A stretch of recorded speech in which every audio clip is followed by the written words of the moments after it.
درس في مخالفة الرسول والتناجي بالإثم والعدوان تكون سببا للخسران. سورة المجادلہ تفسیر ابن کثیر. الحمد للہ رب العالمین والصلاة والسلام على اشرف الانبیاء وسید المرسلین سیدنا محمد وعلى آلہ واصحابہ اجمعین.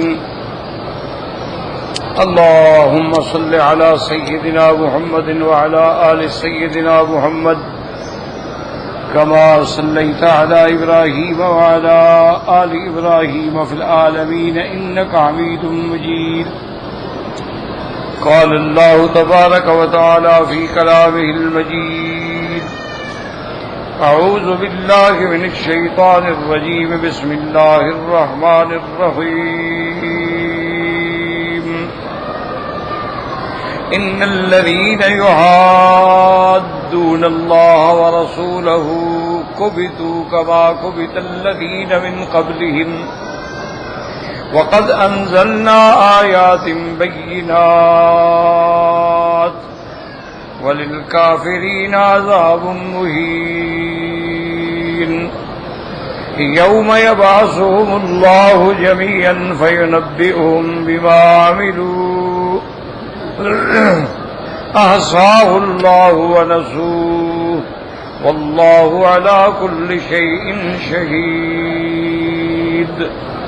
ألم تر أن الله يعلم ما في السماوات وما في الأرض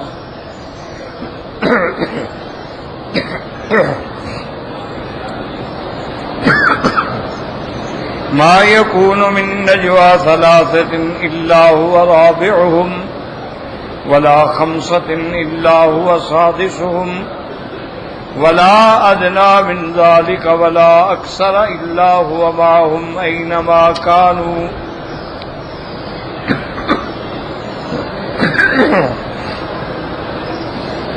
ثم ينبئهم بما عملوا يوم القيامة إن الله بكل شيء عليم.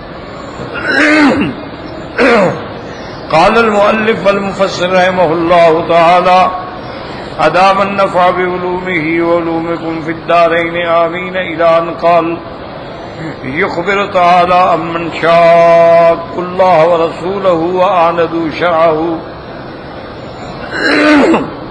اب مفسر رحمۃ اللہ علیہ ان آیات کی تفصیل بیان فرماتے ہیں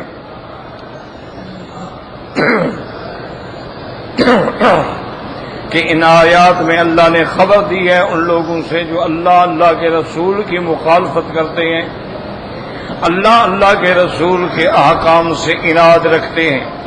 کبتوا کما کبت الذین من قبلہم اہینوا ولعنوا واخذوا. اللہ تبارک و تعالی ان کو بھی ان پہ لعنت ہے، ان کے لیے اہانت ہے، ان کے لیے خزي ہے. کما فعل ممن اشباہم ممن قبلہم. ان سے پہلے بھی جن لوگوں نے یہ کیا ان کے لیے بھی اللہ تبارک و تعالی نے ذلت، اللہ تبارک و تعالی نے لعنت رکھی. وقد انزلنا آیات بینات اے واضحات لا يعاندها ولا يخالفها الا کافر فاجر مکابر. اللہ فرماتے ہیں کہ ہم نے کھلی ہوئی آیات نازل کی ہیں جن کا انکار کافر ہی کر سکتا ہے. اگر عقل سلیم ہو تو اللہ کے احکام اتنے واضح ہیں، اتنے کھلے ہوئے ہیں کہ اس کا انکار ہو ہی نہیں سکتا. مگر وہی انکار کرتے ہیں جو کافر ہیں، فاجر ہیں، تکبر میں مبتلا ہیں. وَلِلْكَافِرِينَ عَذَابٌ مُهِينٌ. اے فی مقابلۃ ما استکبروا عن اتباع شرع اللہ والانقیاد له والخضوع لدیہ. اللہ نے کافروں کے لیے اہانت والا عذاب، کیوں یہ تکبر کرتے تھے تو ان کو اللہ ذلیل کریں گے. یہ شریعت کی اتباع سے اکڑتے تھے تو قیامت میں ان کو ذلت والا عذاب دیں گے. ثم قال تعالی یوم یبعثهم اللہ جميعا وذالک یوم القیامہ یجمع اللہ الاولین والآخرین فی صعید واحد۔ اللہ فرماتی ہیں کہ ہم ان کو پھر کھڑا کریں گے، جمع کریں گے قیامت والے دن، سب اولین و آخرین ایک میدان میں ہوں گے۔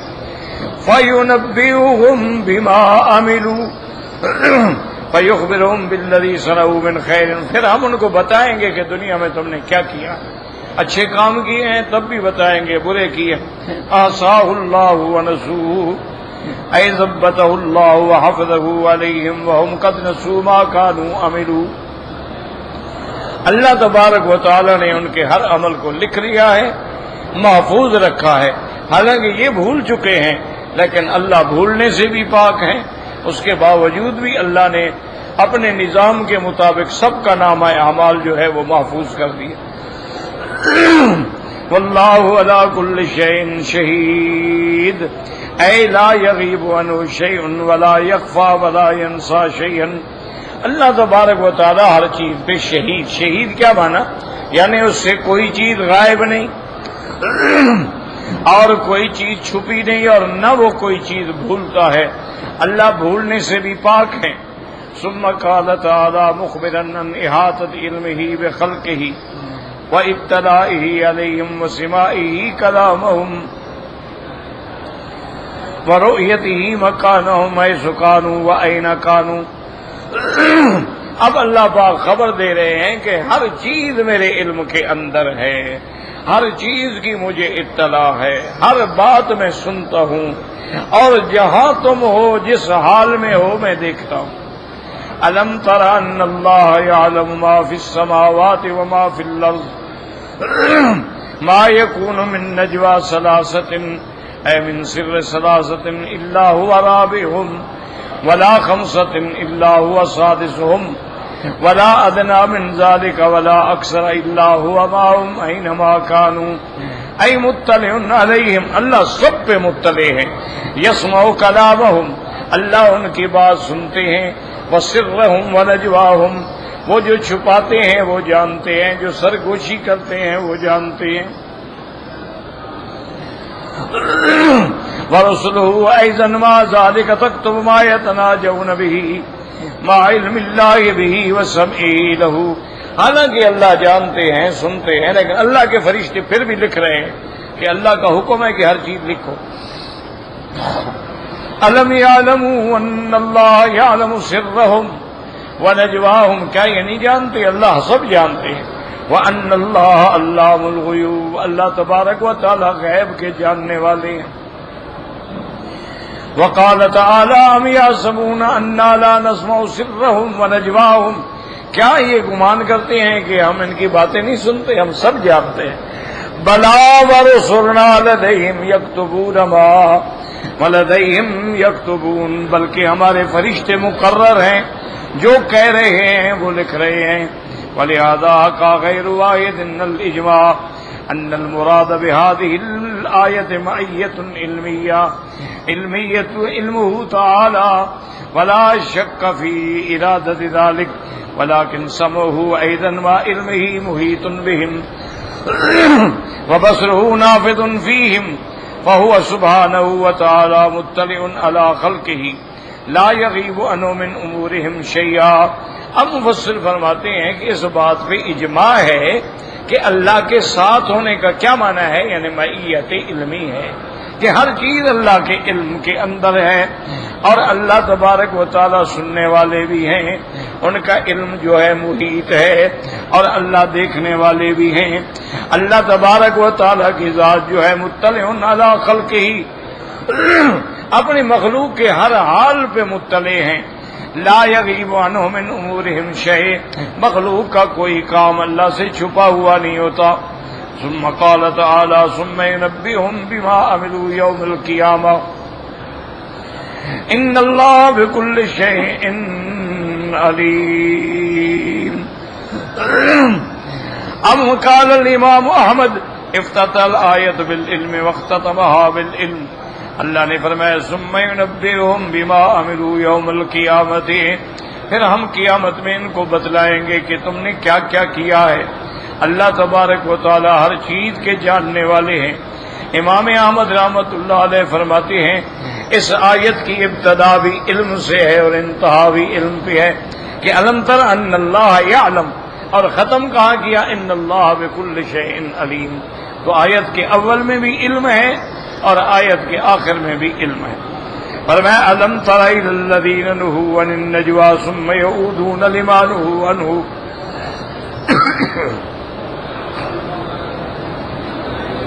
وَيَتَنَاجَوْنَ بِالْإِثْمِ وَالْعُدْوَانِ وَمَعْصِيَتِ الرَّسُولِ وَإِذَا جَاءُوكَ حَيَّوْكَ بِمَا لَمْ يُحَيِّكَ بِهِ اللَّهُ وَيَقُولُونَ فِي أَنفُسِهِمْ لَوْلَا يُعَذِّبُنَا اللَّهُ بِمَا نَقُولُ حَسْبُهُمْ جَهَنَّمُ يَصْلَوْنَهَا وَبِئْسَ الْمَصِيرُ.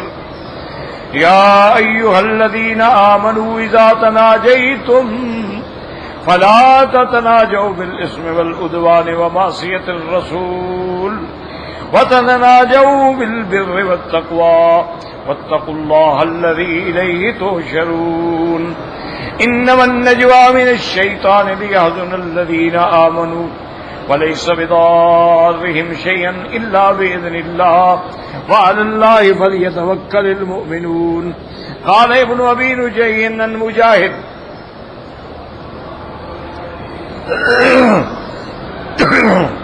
ألم تر إلى الذين نهوا عن النجوى ثم يعودون لما نهوا عنه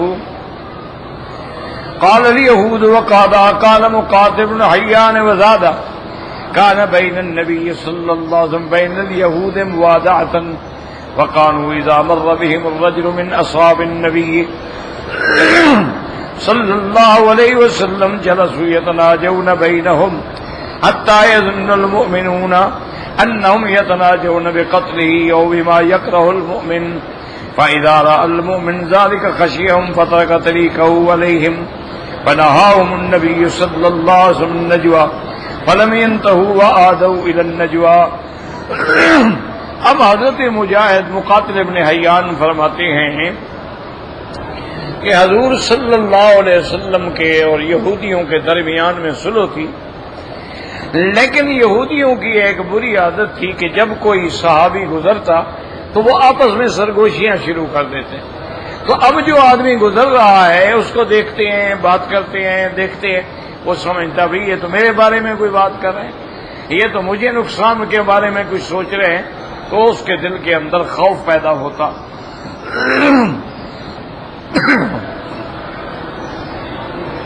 اب جب مومن نظارہ المومن ذالک خشیہم فترک طریقہ علیہم، پھر مومن ان کے پاس بھی نہ جاتے. اب اللہ کے پیغمبر نے یہودیوں کو منع کیا کہ خبردار یہ کیا سرگوشیاں کرتے ہو، لوگوں کو سرگوشیاں کر کے پریشان کرتے ہو. ایسے یاد رکھیں کہ یہاں آیا ہے نا 3، اگر سرگوشی کریں تو چوتھا خدا ہوتا، اگر 5 ہوں تو چھٹا خدا ہوتا، زیادہ ہوں تو اللہ ساتھ ہوتے، تھوڑے ہوں اللہ ساتھ ہوتے. اس کی وجہ یہ ہے، یاد رکھو کہ جب تک 3 نہ ہوں تو سرگوشی کا کوئی معنی ہی نہیں بنتا. 2 آدمی آپس میں بات کریں ٹھیک ہے، سرگوشی تب ہوتی ہے کہ 3 آدمی ہیں، اب 2 جو ہیں اس سے چھپ کے بات کر رہے ہیں، تو اب اس کے دل میں خطرہ پیدا ہوتا ہے کہ بھی میرے خلاف یقیناً کوئی سازش کر رہے ہیں. اسی طرح اگر 4 آدمی نہیں بلکہ 5، چونکہ 4 اگر ہے پھر 2 بات کریں گے، لیکن اگر 5 ہیں تو پھر اگر وہ 4 مشورہ کر رہے ہیں اور وہ اکیلا بیٹھا ہے وہ ڈرے گا کہ میرے بارے میں کر رہے ہیں. تو اس لیے اللہ نے اس عدد کا ذکر فرمایا. ورنہ تو یہ ہے کہ اگر 2 بھی سرگوشی کریں اور سرگوشی گناہ کے بارے میں ہو، برائی کے بارے میں ہو، تو بہت بڑا جرم ہے اور اس پر اللہ کا عذاب ہے. ہاں اگر کوئی آدمی اچھائی کی بات کرتا ہے، نصیحت کی بات کرتا ہے، تقوی کی بات کرتا ہے تو بالکل جائز ہے، اس پر کوئی منع نہیں. حضور پاک نے یہودیوں کو منع فرمایا لیکن وہ منع نہ ہوئے. فأنزل الله تبارك وتعالى ألم تر إلى الذين نهوا عن النجوى ثم يعودون لما نهوا عنه وقال ابن أبي حاتم حدثنا أبي قال حدثنا إبراهيم بن المنذر الهذامي قال حدثني سفيان بن حمزة عن كثير زيد ربيع بن عبد الرحمن بن أبي سعيد الخدري عن أبيه عن جده قال كنا نتناوب رسول الله صلى الله عليه وسلم عنده يتركه من الليل أمر وتبدو له حاجة فلما كانت ذات ليلة كثر أهل النوم والمحتسبون حتى كنا أندية نتحدث فخرج علينا رسول الله صلى الله عليه وسلم فقال ما هذه النجوى ألم تنهوا عن النجوى قلنا تبنا إلى الله يا رسول الله إنا كنا في ذكر المسيح فركا منه فقال ألا أخبركم بما هو أخوف عليكم عندي منه قلنا بلى يا رسول الله قال الشرك الخفي أن يقوم الرجل يعمل لمكان رجل وهذا إسناد غريب وفيه بعض الضعفاء. اس حدیث میں آتا ہے کہ صحابی فرماتے ہیں کہ ہم لوگوں نے باری بنائی ہوئی تھی کہ بھئی آج میں حضور کے پاس رہوں گا اور جو بات ہوگی آپ لوگوں کے آ کے بتاؤں تو کل تم جاؤ گے تم رہو گے. اس طرح ہم نے نوبہ بنایا ہوا تھا. تو فرماتے ہیں کہ ایک دن ایک رات ایسا ہوا کہ بہت سارے اکٹھے ہو گئے اور اس کے بعد ہم مجلس بنا کے چار ادھر بیٹھ گئے چار ادھر بیٹھ گئے چار ادھر بیٹھ گئے. اب حضور صلی اللہ علیہ وسلم تشریف لائے. آپ نے فرمایا کیا کر رہے ہو؟ یہ چار بندے بیٹھ کے سرگوشیاں کر رہے ہو. تمہیں پتہ نہیں اللہ نے منع کیا جو بات کرنی ہے کھل کے کرو زور سے کرو سب سنیں. انہوں نے کہا تبنا الی اللہ یا رسول اللہ ہم توبہ کرتے ہیں ہم سے غلطی ہوئی ہے. اصل بات یہ ہے کہ ہم دجال کے بارے میں آپس میں گفتگو کر رہے تھے کہ دجال کا فتنہ ہوگا دجال آئے گا یہ ہوگا تو ہم ڈر رہے تھے کہ اللہ ہمیں اس فتنے سے محفوظ رکھے. آپ نے فرمایا تم دجال سے ڈر رہے ہو میں تمہیں اس سے بھی زیادہ چیز بتاتا ہوں ڈرنے والی وہ ہے شرک خفی. شرک خفی کیا معنی ہوتا ہے؟ ریا کرنا کسی کو دکھلاوے کے لیے عمل کرنا تو یہ شرک ہے لیکن شرک خفی ہے. یعنی ایک آدمی نماز اس لیے پڑھ رہا ہے لوگ دیکھیں کہ بڑا نمازی ہے تو یہ شرک خفی ہے. نماز اللہ کے لیے ہو جس میں نہ ریا ہو نہ سمعت ہو نہ شہرت ہو. لیکن اس سند کے اندر بہت سارے راوی ضعیف ہیں.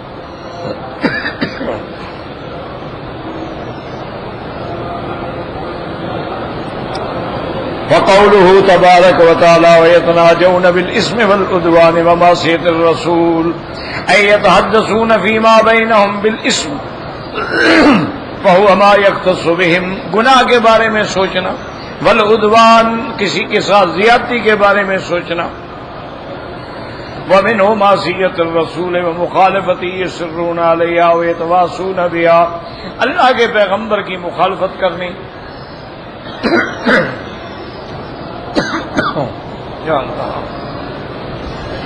اور دوسروں کو بھی مخالفت پہ ابھارنا. وقوله تبارک وتعالی وَإِذَا جَاءُوكَ حَيَّوْكَ بِمَا لَمْ يُحَيِّكَ بِهِ اللَّهُ. قال ابن ابي حاتم حدثنا ابو سعيد الاشج قال حدثنا ابن نمير عن الاعمش عن مسروق عن عائشة رضي الله تعالى عنها قالت دخل على رسول الله صلى الله عليه وسلم يهود فقالوا السلام عليك يا أبا القاسم فقالت عائشة رضي الله تعالى عنها وعليكم السلام. قالت فقال رسول يا عائشة إن الله لا يحب الفحش ولا التفحش. اب اس حدیث میں آتا ہے مسروق روایت فرماتے ہیں کہ بی بی عائشہ فرماتی ہیں کہ ایک دن سرکار دو عالم صلی اللہ علیہ وسلم تشریف فرماتے کہ یہودی آئے. جب آئے تو کہنے لگے السلام علیکم، السلام علیکا، یعنی بجائے السلام کہنے لگے السلام۔ یاد رکھو ایک لفظ سے معنی بگڑ جاتا ہے، سلام سلامتی سے ہے، لیکن لام نکال لیں تو معنی موت۔ یعنی انہوں نے اللہ کے پیغمبر کی شان میں توہین کی اور کہا السلام علیکا۔ حضور پاک نے فرمایا وعلیکم السلام، بس اتنا جواب دیا۔ اور بی بی عائشہ غصے میں آ گئی۔ دوسری حدیث میں آتا ہے کہ بی بی عائشہ نے فرمایا کہ تم پر اللہ کی لعنت ہو، اللہ کا غضب۔ حضور پاک نے فرمایا بی بی عائشہ کیا کہہ رہی ہو؟ اللہ کو ایسی باتیں پسند نہیں ہیں، فحش کلام جو ہے وہ اللہ کو پسند ہے۔ کسی کو گالی دو، کسی کو لعنت بھیجو، کسی کو عذاب بھیجو، یہ اللہ نے کہا یا رسول اللہ آپ نے سنا نہیں وہ کیا کہہ رہے تھے؟ انہوں نے ابتدا کی ہے۔ حضور نے فرمایا تم نے نہیں سنا کہ میں نے کیا کہا؟ انہوں نے کہا السلام علیکم، میں نے کہا وعلیکم، تو میں نے وہ لوٹا دیا ان پر۔ تو اللہ تبارک و تعالی میری دعا سنیں گے، یہودی ہوں گے تو میرے بارے میں نہیں سنیں گے نا۔ اللہ تم السلام علیکم وقال رسول اللہ صلی اللہ علیہ وسلم اب ما سمیتی، تم نے نہیں سنا میں نے کہہ دیا وعلیکم، بس کافی ہے۔ فانزل اللہ تعالی عز وجل اذا جاؤک حیوک بما لم یحیک بہ اللہ، اللہ نے فرمایا میرے محبوب لا حول ولا قوت، یہ جب آتے ہیں آپ کے پاس تو اس انداز میں سلام کرتے ہیں جو اللہ نے نہیں فرمایا۔ اللہ کا حکم ہے ادب سے سلام کرو، احترام سے سلام کرو۔ وفی روایت فی صحیح ہے، صحیح کی روایت میں یہ بھی ہے انہا قالت لہم، بی بی عائشہ نے جواب میں کہا علیکم السلام والزام واللعنت، تم پر موت ہو، تم پر مذمت ہو، تم پر لعنت ہو۔ وأن رسول اللہ قال انه يستجاب لنا فيهم ولا يستجاب لهم فينا، حضور نے فرمایا عائشہ کہنے کی کوئی ضرورت نہیں ہے، اللہ ہماری دعائیں قبول فرمائیں گے، ان کی تو ہمارے بارے میں نہیں قبول کریں گے۔ وقال ابن جرير حدثنا بشر قال حدثنا بريد حدثنا بريد قال حدثنا سعيد قتادة عن انس مالك رضي الله عنه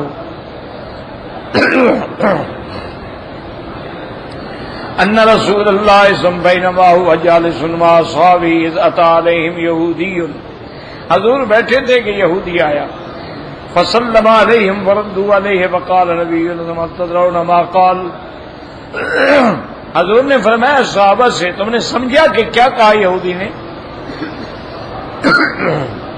قالوا سلم یا رسول اللہ، انہوں نے کہا حضور سلام کیا، آپ نے کہا نہیں سلام نہیں کیا، اس نے کہا سلام علیکم، موت ہو تم پر۔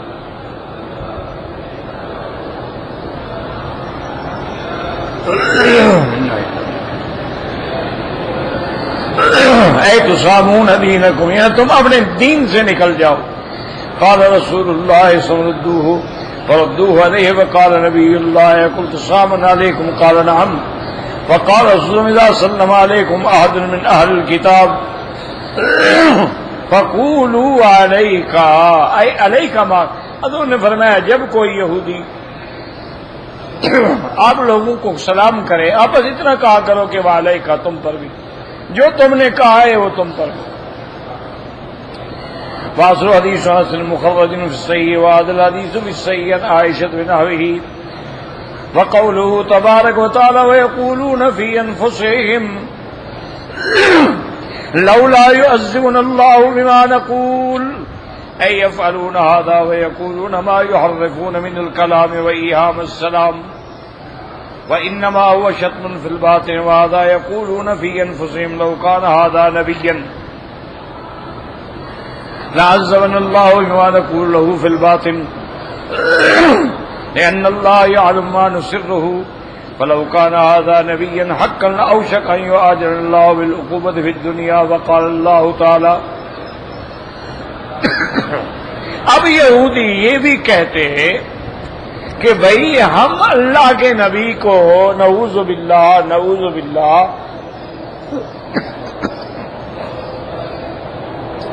بڑا توہین والا کلمہ کہتے ہیں. اگر اللہ کا نبی سچا ہوتا تو اللہ کا عذاب نہ آ جاتا ہم پر, اللہ ہمیں پکڑ نہ لیتے. لیکن اگر ہم پر عذاب نہیں آیا تو معلوم ہوا کہ آپ سچے نبی نہیں ہیں. اگر اللہ کے نبی ہوتے اور ہم آپ کی توہین کرتے تو اللہ ہم پر عذاب بھیجتے. اس کا اللہ نے جواب دیا کہ بدبختو, یہ ضروری نہیں ہوتا ہے کہ ہر کافر کو ہر جرم پر دنیا میں سزا ملے, یہ کوئی ضروری نہیں. میرا فیصلہ ہے کہ دنیا دار العمل ہے اور آخرت جو ہے وہ دار الجزا ہے, تو لہذا اصل سزا تمہیں جہنم ملے گی, بات ختم ہو. اب اگر اللہ کسی کافر کو نمونے کے طور پہ عذاب دے دیں تو ان کی مرضی ہے, ورنہ اصل حسبہم جہنم, ان کے لیے جہنم ہی کافی ہے.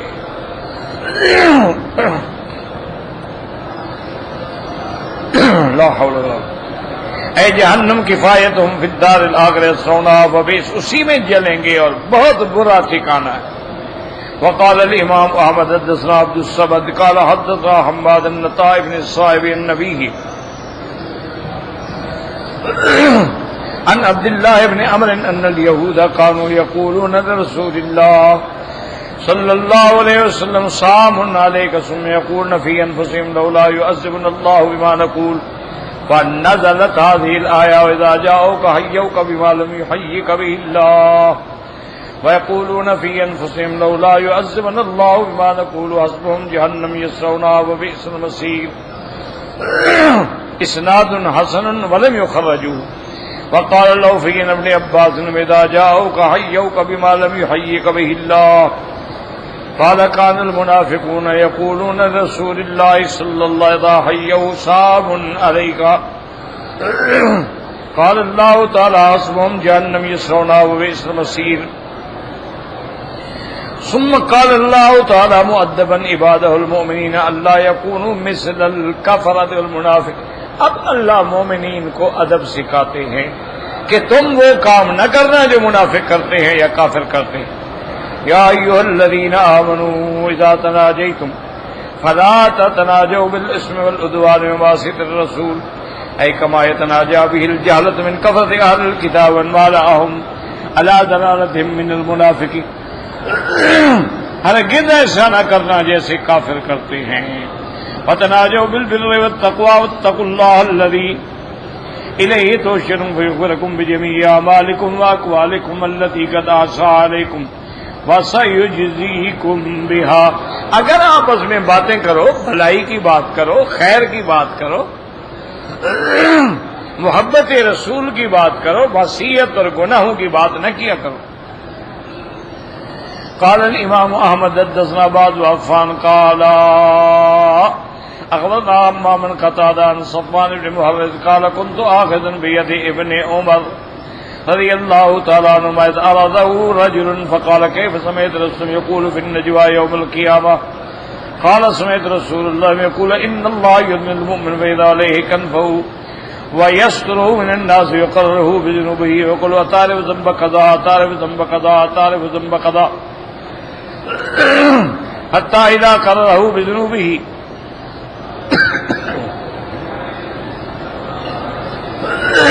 ورأى في نفسي أن قد هلك قال فإني قد سترت عليك في الدنيا وأنا أغفرها لك اليوم, ثم يعطى كتاب حسناته.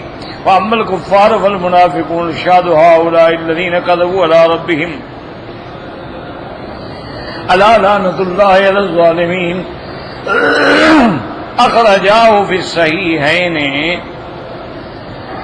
اس روایت میں آتا ہے صفوان ابن محرز فرماتے ہیں کہ میں حضرت ابن عمر کا ہاتھ پکڑے ہوئے چل رہا تھا کہ ایک آدمی آیا, تو آپ نے فرمایا کہ بھئی تم نے سرکار دو عالم سے رحمت دو جہاں سے نجوہ کے بارے میں کیا سنا ہے, کچھ سنا ہے تو ہمیں بتاؤ. تو انہوں نے کہا کہ ہاں میں نے سنا ہے کہ قیامت والے دن اللہ تبارک و تعالی مومن کے اتنے قریب ہو جائیں گے کہ مومن کو چھپا لیں گے اور نجوہ سرگوشی میں فرمائیں گے میرے بندے تم نے فلاں دن فلاں گناہ کیا تھا،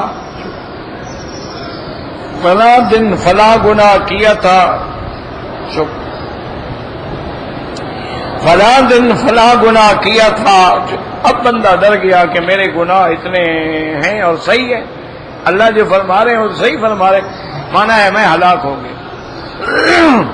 جب سارے گناہ سنوا دیں گے تو فرمائیں گے میرے بندے اگر میں نے ان گناہوں پر دنیا میں تم پہ پردہ ڈالا اور تمہیں ذلیل نہیں کیا تو آج بھی میں نے تمہیں معاف کر دیا. پھر اللہ تبارک و تعالیٰ اس کو اس کے حسنات میں، تو یہ اللہ کی بات مومن کے ساتھ ہوگی. تو اللہ کلام بھی فرمائیں گے، اللہ مومنوں پہ سلام بھی فرمائیں گے، سلام قولا من رب الرحیم. اللہ تعالیٰ کی زیارت بھی ہوگی، ہر مومن اپنے خداوند قدوس کو دیکھیں گے. باقی جو کافر منافق ہیں تو ان کو کہا جائے گا کہ یہ وہ لوگ ہیں جن نے اپنے رب پہ جھوٹ بولا. الا لعنت اللہ علی الظالمین، اللہ کی ان پہ لعنت.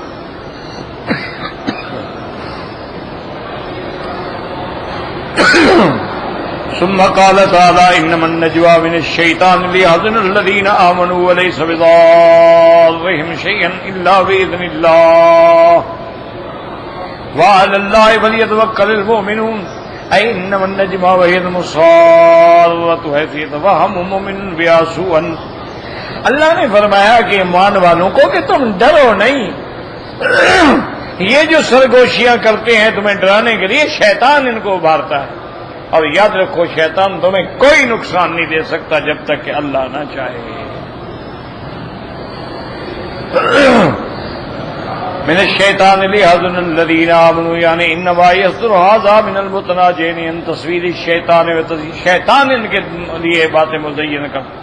ليحزن الذين آمنوا وليسوءهم وليس ذلك بضارهم شيئا الا باذن الله ومن احس من ذلك شيئا ومن احس من ذلك شيئا. اگر تمہارے دل میں ایسا خیال آئے فلیستعذ باللہ، اعوذ باللہ من الشیطان الرجیم، اور اللہ پہ توکل کرو. ولیتوکل علی اللہ فانہ لا یضرہ شیء باذن اللہ.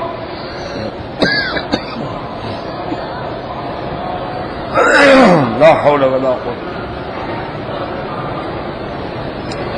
وقد وردت السنة بالنهي عن التناجي حيث يكون في ذلك تأذن على المؤمن. مومن کو ایذا پہنچانے کے لیے سرگوشی نہ کرو. كما قال الامام احمد وكيع وابو معاوية قال حدثنا مشى النبي وعن عبد الله بن مسعود رضي الله عنهم قال قال رسول الله صلى الله عليه وسلم اذا كنتم ثلاثة فلا يتناجى اثنان دون صاحبهما فإن ذلك يحزنه. حضور نے فرمایا کہ اگر تم تین آدمی جا رہے ہو تو کبھی ایسا نہ کیا کرو کہ دو گفتگو کرو آپس میں، وہ بیچارہ ڈرے کہ پتہ نہیں کیا کہہ رہے ہیں، میرے بارے میں کیا سوچ رہے ہیں.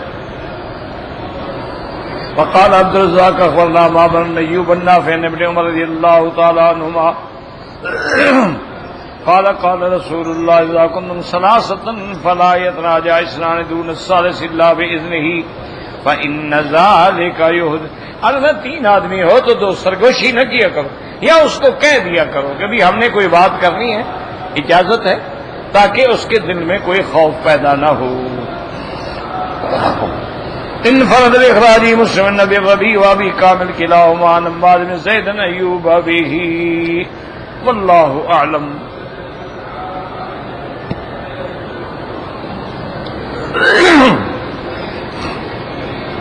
بس دعا کیا کریں اللہ پاک رحمت فرمائے. کوئی سمجھ نہیں آ رہی، کبھی کوئی تکلیف ہے کبھی کوئی تکلیف ہے، بس اللہ کے ہاتھ میں ہے. اور میرے ایک دوست ہیں ڈاکٹر رئیس ناصر بہت بڑے ڈاکٹر ہیں بیچارے، ایم ڈی تھے کراچی کے، ہمارے بچیوں کی طرح ہیں، آج وہ فوت ہو گئے، اللہ ان کی مغفرت فرمائے اور اللہ ان کے درجات بلند فرمائے اور پسماندگان کو صبر جمیل عطا۔ کہتے جی کہ اگر میری بیٹی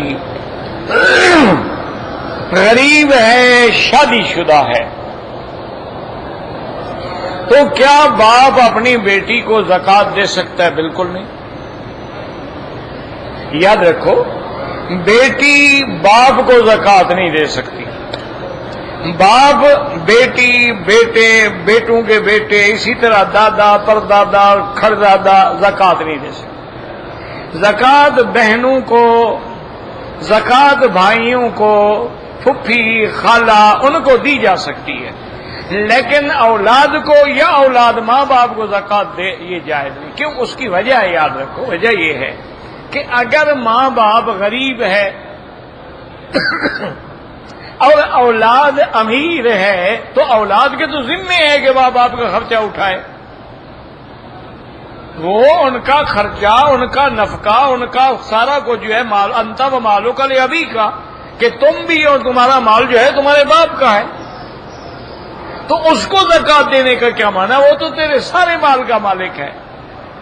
تو اس لیے والدین کو بھی زکوٰۃ نہیں دے سکتے اور اولاد کو بھی زکوٰۃ نہیں دے سکتے ہیں۔ ایک بات۔ البتہ ایک مسئلہ اور ہے کہ مثلا میاں بیوی ہے، اگر میاں جو ہے وہ امیر ہے اور بیوی غریب ہے تو کیا خاوند بیوی کو زکوٰۃ دے سکتا ہے؟ نہیں دے سکتا۔ کیوں؟ کہ بیوی کا تو خرچہ اس کے ذمے ہے، زکوٰۃ دینے کا کیا معنی؟ اس کا نان نفقہ، خرچہ، رہنا اٹھنا بیٹھنا وہ تو خاوند کی ذمہ داری ہے، تو اس لیے خاوند زکوٰۃ نہیں دے سکتا۔ اچھا، فقہا نے ایک عجیب مسئلہ لکھا ہے، انہوں نے کہا خاوند غریب ہے اور بیوی امیر ہے تو بیوی زکوٰۃ دے سکتی، اس لیے کہ بیوی کے ذمے تو خاوند کا خرچہ نہیں ہے نا، بیوی نے تو نفقہ نہیں دینا نا خاوند کو، لہذا اگر بیوی امیر ہے، خاوند غریب ہے، تو بیوی تو خاوند کو زکوٰۃ دے سکتی ہے لیکن خاوند بیوی کو زکوٰۃ نہیں دے سکتا۔ تو ہمیشہ یاد رکھیں کہ زکوٰۃ کے احکام جو ہیں وہ بڑے محدود ہیں، معین ہیں، ان سے تجاوز نہیں کیا جا سکتا۔ جیسے زکوٰۃ کا پیسہ ہے مسجد میں نہیں لگ سکتا، زکوٰۃ کا پیسہ ہے مدرسہ نہیں تعمیر ہو سکتا، زکوٰۃ کا پیسہ ہے ہسپتال نہیں بنا سکتے، زکوٰۃ کا پیسہ ہے مدرسین کو تنخواہ نہیں دے سکتے۔ زکوٰۃ کے مصارف ہیں جو اللہ نے معین کر دیے ہیں قرآن میں، تو انما الصدقات للفقراء والمساکین، تو اس لیے ہمیشہ علماء زکوٰۃ کے مسئلے میں بڑی احتیاط کرتے ہیں۔ اور یہ بھی یاد رکھو کہ آپ نے ایک آدمی کو زکوٰۃ دی کہ بھئی یہ میرے پیسے ہیں 10,000 روپے زکوٰۃ کے ہیں، جا کے غریبوں میں تقسیم، اس نے نہیں کیے، زکوٰۃ آپ کی ادا نہیں ہوگی جب تک کہ وہ تقسیم نہ کرے، آپ پر زکوٰۃ ویسے لکھی ہوئی ہے۔ تو اس لیے حکم ہے کہ زکوٰۃ خود دیں یا پھر یقین کامل ہو کہ یہ بندہ واقعتاً تقسیم کرے گا۔ اور اسی طرح سمجھ لیں کہ اگر آپ نے زکوٰۃ مدرسے میں دی ہے تو مدرسے والوں کو بھی بتا دیں کہ یہ زکوٰۃ ہے، یہ صدقات ہیں، تاکہ مدرسے والے زکوٰۃ کو زکوٰۃ کے مصرف میں خرچ کریں اور صدقات کو صدقات کے مصرف میں خرچ کریں۔ اور چوتھی بات یاد رکھیں، زکوٰۃ کا معنی یہ بھی نہیں ہوتا ہے کہ مثلا آپ نے کسی سے قرضہ لینا تھا، وہ غریب ہو گیا، قرضہ نہیں دے سکتا، آپ نے کہا اچھا جی وہ قرضہ جو ہے نا میں نے تجھے زکوٰۃ میں معاف کیا، بالکل ادا نہیں ہوتا۔ اس کا معنی یہ ہوا کہ جو پیسے ڈوب گئے وہ اللہ کے، جو مل جائیں وہ تمہارے ہیں، تو یہ بالکل ناجائز ہے۔ اور اسی طرح زکوٰۃ میں یہ بھی ضروری ہے کہ دوسرے کو اس کا مالک بناؤ، اس کو دو۔ یہ جو بعض لوگ کہتے ہیں جی کہ ہم زکوٰۃ میں فلاں آدمی کو عمرہ کرا دیں، تم کیوں عمرہ کرا دو، اس کو پیسے دے دو، اس کی مرضی، وہ عمرہ کرے نہ کرے۔ اگر تم شرط کرو کہ بھئی زکوٰۃ کے پیسے ہیں لیکن تم نے عمرہ کرنا ہے، زکوٰۃ ادا نہیں ہوگی۔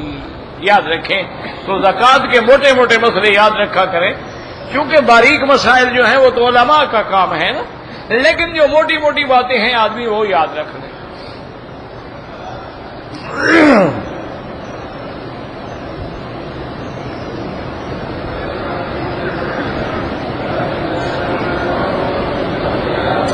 اگر ایک آدمی اپنی بیوی کے ہمراہ عمرے پہ آیا،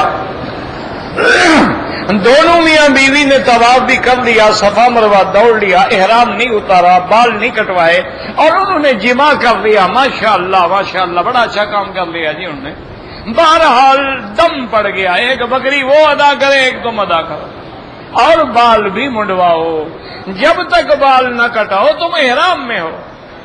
چادریں اتار دینے کا معنی یہ نہیں ہوتا کہ احرام کھل گیا، احرام کھلتا ہے سر منڈانے سے، تم نے چونکہ نہیں منڈایا، بیوی نے بھی بال نہیں کٹائے، دونوں پہ دم آ گئی۔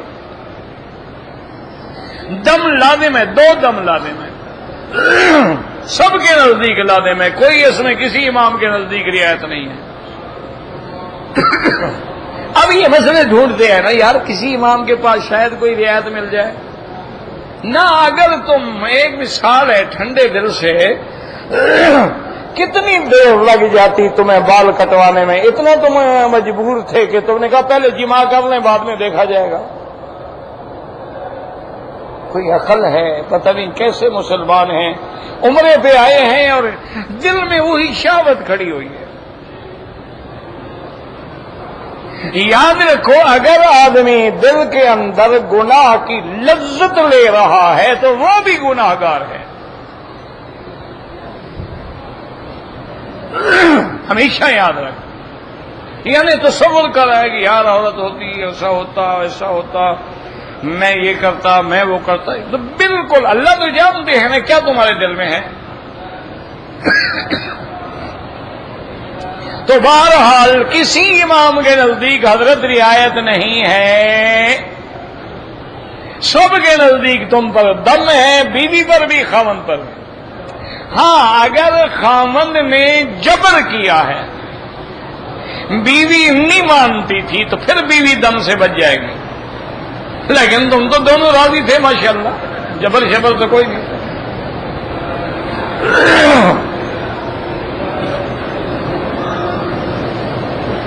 کہتے ہیں جی کہ شیطان ہیں، جن ہیں، فرشتے ہیں، ہم ان میں فرق کیسے کریں؟ کس نے کہا ہے فرق کرو؟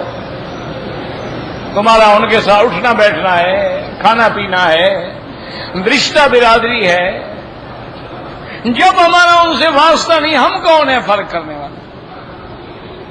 ہم ان کو دیکھ نہیں سکتے ہیں، وہ ہمیں دیکھ سکتے ہیں۔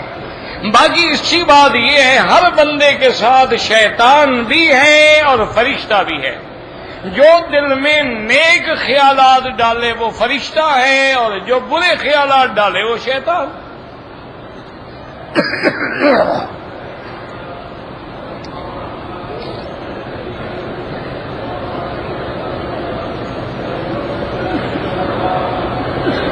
کہتے ہیں جی کہ 2007 میں لاہور میں میلاد النبی منایا گیا تھا، تو چاند کے اندر یا چاند کے نیچے اسم رسول یعنی محمد صلی اللہ علیہ وسلم لکھا ہوا تھا، اور لوگوں نے دیکھا تھا۔ اگر ہو تو کوئی بڑی بات نہیں، یعنی اگر ہو یہ سچی بات ہو۔ ہم تو چاند سورج کو محمد مدنی کے جوتے کے برابر بھی نہیں سمجھتے، تم کیا جانتے ہو؟ یعنی چاند سورج کو بڑی شان والے ہیں نبی سے۔ چاند سورج کا مقام قیامت میں جہنم ہے، اللہ کے نبی نے فرمایا کہ چاند سورج جو ہیں اللہ ان کو بے نور کر دیں گے، اس کے بعد ان دونوں کو جہنم میں ڈال دیں گے۔ کیوں ڈالیں گے؟ تاکہ جو چاند سورج کی عبادت کرتے تھے آج دیکھ لیں کہ ان کے معبود جو ہیں وہ خود جہنم میں ڈالے جا رہے ہیں، تو ان کا مقام جہنم ہے، اور میرے مدنی کا مقام سب سے اعلیٰ مقام محمود ہے۔ تو چاند کے ساتھ نام دیکھا تھا، فلاں دیکھا تھا، یہ کوئی بڑی بات ہے؟ یہ کیا بات؟ یہ تو محض تخیلات ہیں، تصورات ہیں۔ میرے مدنی کو کوئی ضرورت نہیں ہے چاند سورج کی۔ اللہ نے فرمایا وَرَفَعْنَا لَكَ ذِكْرَكَ، میرا مدنی ہم نے تیرا نام اونچا کر دیا ہے، یہ نہیں کہا کر دیں گے، فرمایا کر دیا ہے۔ تو اب مفسرین نے لکھا کہ کیسے کر دیا ہے، تو فرمایا اذا ذکرت ذکرت معی، اللہ نے فرمایا میرا مدنی تیرا نام اتنا اونچا ہے کہ جہاں میرا نام ہوگا وہاں تیرا نام ہوگا۔ ساری زندگی لا الہ الا اللہ پڑھتے رہو اور محمد رسول اللہ نہ پڑھو تو جہنم جاؤ گے۔ ساری زندگی اذان میں اشہد اللہ الہ الا اللہ کہتے رہو، اشہد ان محمد رسول اللہ نہ کہو تو اذان نہیں ہوگی۔ ساری زندگی نماز میں اشہد اللہ الہ الا اللہ پڑھتے رہو، اشہد ان محمد عبدہ ورسولہ نہ پڑھو تو نماز نہیں ہوگی۔ تو جہاں اللہ کا نام ہوگا وہاں محمد کا نام ہوگا۔ تو اللہ کا شان اونچا ہے یا سورج چاند کا اونچا ہے؟ اور یاد رکھو یہ اگر ہے تو کوئی مسئلہ نہیں، لیکن میں تو خیر مانتا اس لیے نہیں ہوں کہ تمہارے لوگ تو اتنے ضعیف الاعتقاد ہیں کہ 1965 میں جب جنگ ہوئی تھی نا جی، تو لوگ آ کے سناتے تھے کہ حضرت کمال ہے، دشمن کے جہاز جب بم گراتے تھے تو ہمارے لاہور کے جو بزرگ ہیں، داتا صاحب ہیں اور بزرگ ہیں، سب لباس میں کھڑے رہتے بموں کو پکڑ لیتے۔ جس ملک میں اتنا بڑا جھوٹ بولا جاتا ہو، اچھا 1971 میں پتہ نہیں سارے بزرگ ناراض ہو گئے، کسی نے بھی بم نہیں پکڑا اور ملک بھی 2 ٹکڑے ہو گیا۔ انہوں نے کہا یہ بےہودہ لوگ ہیں، مت پکڑو بم، مرنے دو ان کو۔ میرا بھائی یہ جو ہے نا، یہ جس آدمی نے چاند پہ تمہیں نام دکھایا ہے یہ وہ ماشاءاللہ بزرگ ہیں کہ اس سے بڑا جھوٹ بولنے والا میں نے بندہ زندگی میں نہ سنا ہے نہ دیکھا ہے، جو اللہ کے نبی پہ جھوٹ بولتا ہو کہ رات حضور میرے پاس آئے تھے، بڑے ناراض تھے، میں نے بڑی مشکل سے منت کی، حضور مان گئے اور فرمایا میں تیرے ادارے میں آؤں گا اور میری ٹکٹ کا بندوبست بھی تم نے کرنا ہے۔ تو جو اتنا بڑا جھوٹ بول سکتا ہے وہ چاند پر بھی آپ کو نظارہ دکھا سکتا ہے، تو کمپیوٹر کا زمانہ ہے، مسئلہ ہی کوئی نہیں ہے۔ آج کل کیا دیر ہے، کئی لوگ ہیں کہتے ہیں جی چاند میں ہمیں باپ کی تصویر نظر آ گئی۔ یہ سارے تخیلات ہیں، آدمی کو یعنی سائیکولوجیکل طور پہ ہپنوٹائز کر دو، جو کہو گے وہ نظر آئے گا، ورنہ یہ کوئی شان ہے کہ حضور کا نام چاند پہ نظر آ جائے؟ چاند کیا ہے؟ اللہ کی ساری مخلوق میں افضل اگر کوئی ہے تو حضرت محمد مصطفیٰ ہے۔ اسی لیے بی بی عائشہ نے پہلے کہہ دیا تھا کہ ایک دنیا کا سورج ہے، لنا شمس وللہ فاق شمس، ایک دنیا کا سورج ہے، ایک ہمارا سورج ہے۔ اور بی بی عائشہ کہتی ہے شمسی احسن من شمس السمائی، کہ میرا سورج جو ہے وہ دنیا والوں کے سورج سے بہتر ہے۔ شمس اللہ فاق تطلع بعد فجر، دنیا کا سورج صبح کو نکلتا ہے، میرے مدنی کا چہرہ تو رات کو بھی چمکتا ہے۔ وہ تو بی بی عائشہ پہلے کہہ گئی ہیں۔ یہ میرا بھائی مولویوں سے دعا کرو اللہ ہدایت دے۔ میں ایک طالب العلم ہوں، نہ مولوی نہ پیر نہ سید نہ قریشی نہ بزرگ، ایک طالب العلم اور اتفاق سے وہ بھی بلوچ قوم سے تعلق رکھنے والا بندہ، اور بلوچ قوم تو جانتے ہو نا ہماری انتہا پسند قوم ہوتی ہے، جدھر جاتے ہیں پھر حد کر دیتے ہیں، یہ ماننا پڑتا ہے۔ برائی میں جائیں تو حد ہو جاتی ہے اور اچھائی میں جائیں تو انتہا پہ جاتی ہے۔ انتہا پسند قوم ہے، مارشل قومیں ہیں نا یہ۔ تو بہرحال میرے کہنے کا مقصد یہ تھا کہ میری تو ایک ہی دعا ہے کہ اللہ پوری دنیا میں مولوی اور پیر کو ہدایت دے دے۔ اگر یہ دو انجن ٹھیک ہو گئے تو گاڑی پٹڑی پہ آ جائے گی، اور جب تک یہ دو انجن غلط ہیں اس وقت تک کوئی ہدایت کا ذریعہ نہیں ہے۔ ایک تمہارے ملک میں پیر تھے، وہ بھی مر گئے، بہت بڑا پیر تھا، تمہارے ملک کے کئی بڑے بڑے صدر وزیر مشیر ان کے مرید ہوتے تھے۔ وہ پتہ ہے کیا کرتا تھا، جب جاتا نا مریدوں کا قافلہ ساتھ ہوتا تھا، گاڑیاں اور جیپیں اور پتہ نہیں کیا کیا۔ اچھا ایسے جنگل میں جا رہا ہے بھائی گاڑی روکو گاڑی روکو گاڑی روکو، گاڑی روکی، اب سب رک گئی نا۔ وہ جناب اتر کے ایسے دوڑ پڑتا تھا، حالانکہ موٹا آدمی تھا، بھاری آدمی ہے، دوڑتا جیسے کوئی کرنٹ لگ گیا، اور کافی دور جا کے ہاتھ باندھ کے کھڑا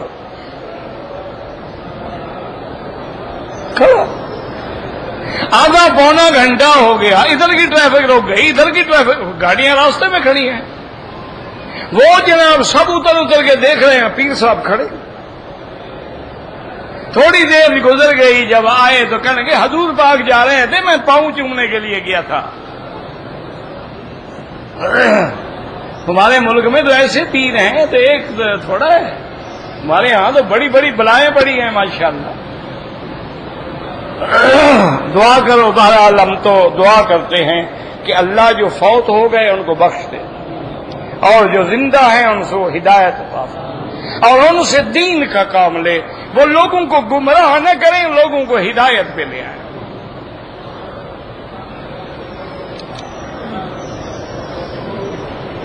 کہتے ہیں جی کہ آپ نہیں آئے تو کوئی اور درس دے دیتا، دعا کریں اللہ میری اولاد کو یہ توفیق دے، اللہ ان سے بھی کام لے۔ شکر ہے اللہ کا، میرا بیٹا ایک ہی بیٹا ہے، میں بھی ماں باپ کا ایک تھا، اور میرا بیٹا بھی قدرت کی بات ہے ایک ہے، وہ بھی الحمدللہ عالم ہے، دعا کریں اللہ اس سے بھی کام لے لے۔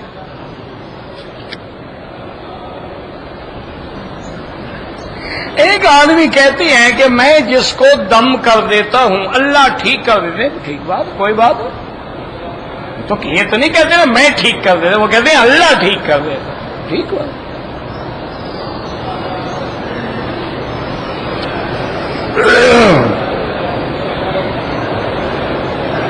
کہتے ہیں جی کہ ہمارے کیماڑی میں ایک گروپ ہے، وہ اپنے آپ کو مسلمان، باقی ساری دنیا کو کافر کہتا ہے، انا للہ و انا الیہ راجعون۔ میں جانتا ہوں اس کو، بس یہی میں نے کہا نا، بگڑے ایک آنا کہ بڑا پڑھا لکھا آدمی تھا یہ عثمانی، بگڑ کے پٹڑی سے ہٹ گیا گمراہ ہو گیا۔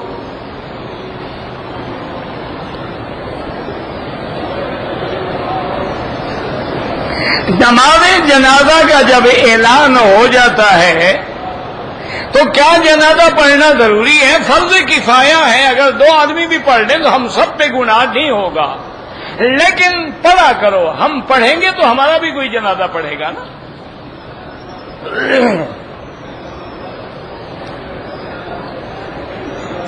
عورت نماز میں چہرہ کھلا رکھے، اس وقت پردے کی کوئی ضرورت نہیں۔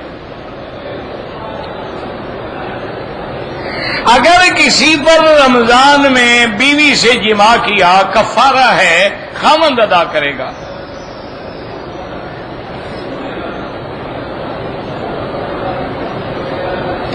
کہتے جی کہ بعض لوگ کہتے ہیں کہ اگر حضور کے روضہ مبارک پر بھی صلاۃ و سلام پڑھا جائے تو حضور نہیں سنتے، تو ان کی نہیں سنتے ہوں گے، ٹھیک کہتے ہیں وہ،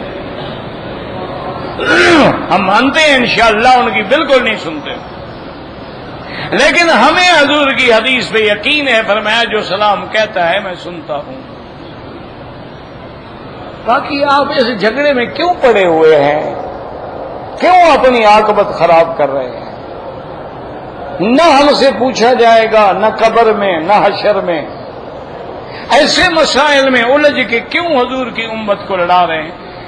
بعض قائل ہیں، بعض قائل نہیں ہیں، بس کوئی بات نہیں، ختم کرو مسئلے کو۔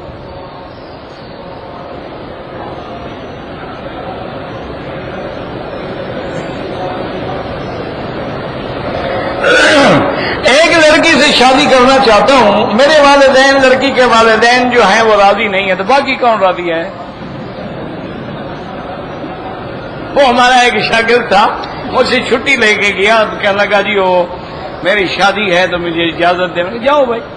3-4 دن کے بعد میں نے کہا کیا ہوا؟ کہتے ہیں حضرت بس آپ کی دعا سے آدھا کام تو ہو گیا ہے۔ میں نے کہا کیا مطلب؟ کہتا میں تو راضی ہوں، وہ راضی نہیں ہوتے۔ بے وقوف آدمی، جب لڑکی کے والدین بھی راضی نہیں، تیرے والدین بھی راضی نہیں، پھر کیا شادی ہے؟ ان کی رضا کے بغیر شادی نہیں ہو سکتی۔ لا نکاح الا بولی، ولی کے بغیر نکاح نہیں ہوتا۔ جب جمعہ کا خطبہ ہو، طواف نہیں، بیٹھ کے خطبہ سنو۔ خطبہ سننا واجب ہے، طواف تو نفلی عبادت ہے۔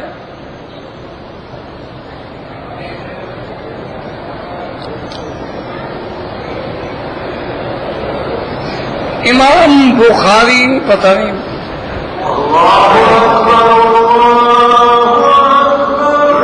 اللہ اکبر